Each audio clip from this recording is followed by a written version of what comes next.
সেদিন আমি চলে গিয়েছিলাম রাইড করতে। আর সেদিন দিনটা ছিল ৩রা আগস্ট, ছিল রবিবার।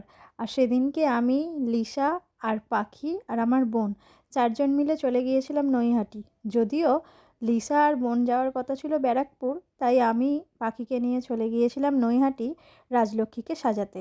দেখো, চুঁচুড়া লঞ্চঘাট থেকে লঞ্চ পার হয়ে নিচ্ছি, তারপরে বড়মার মন্দির দর্শন করে নিয়েই চলে যাব হচ্ছে রাজলক্ষ্মীর বাড়িতে।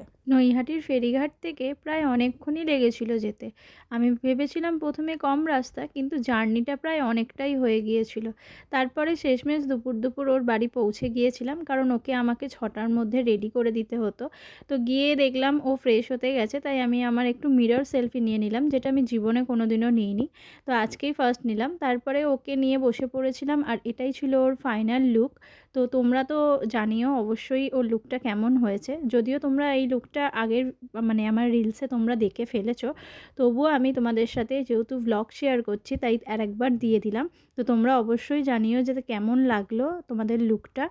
আর ব্রাইট করে বেরোনোর পর সেই ঝমঝম করে বৃষ্টি, এত বিদ্যুৎ চমকাচ্ছে, এত মেঘ ডাকছে, মানে রীতিমতো ভয় লাগছিল। আর আমি আর পাখি তো একদম ভিজে স্নান করে গেছি টোটোর মধ্যেই। আর এই দেখো, তোমরা বুঝতেই পারবে যে কি পরিমাণ বৃষ্টি হচ্ছে। মানে ওদের বাড়ি থেকে বেরিয়েছি বৃষ্টি মাথায় নিয়ে। তারপরে শেষমেশ এসে পৌঁছে গিয়েছিলাম নৈহাটি ফেরিঘাটে। আর ফেরিঘাটে এসে তো প্রায় পুরো চান করে গেছে, এত পরিমাণ বৃষ্টি হয়েছিল যে পুরো লঞ্চের সিট থেকে শুরু করে সব কিছু একদম ভিজে একাকার। তো তাই জন্য আর সিটে বসা আমাদের সেদিনকে আর হয়নি, তাই দাঁড়িয়ে দাঁড়িয়েই লঞ্চে মানে আমরা গঙ্গাটা পার করেছিলাম। লঞ্চে জায়গা থাকা সত্ত্বেও বসার কোনো উপায় ছিল না। তো তারপরে দেখো, চিনচুড়া ফেরিঘাটে চলে এসেছি। তারপরে আমি ওখান থেকে চন্দননগর গিয়েছি। চন্দননগর থেকে আমি ট্রেন ধরে নিয়েছিলাম চেঙ্গাইল আসার উদ্দেশ্যে। তো রীতিমতো অনেকটাই রাত হয়ে গিয়েছিল, রাত্রির 8টার দিকে ট্রেন পেয়েছিলাম।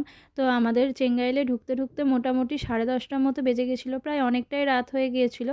তো এই দেখো, ট্রেনের মধ্যে বসে রয়েছি, আর ভালো লাগছিল না সারাদিনের পর। আর যখন হাওড়া ঢুকলাম তখন প্রায় 9টা বাজে, রাত্রির 9টা। তো তারপরে আমি ওখান থেকে আবার ট্রেন ধরে এদিকে সাউথ ইস্টার্নের ট্রেন ধরে আবার বাড়ি ফিরেছিলাম। ও হ্যাঁ, আর যারা আমার কাছে সাজবে ভাবছো নিজের স্পেশাল দিনে, তারা অবশ্যই আমার সাথে যোগাযোগ করতে পারো 7003929911 নাম্বারে।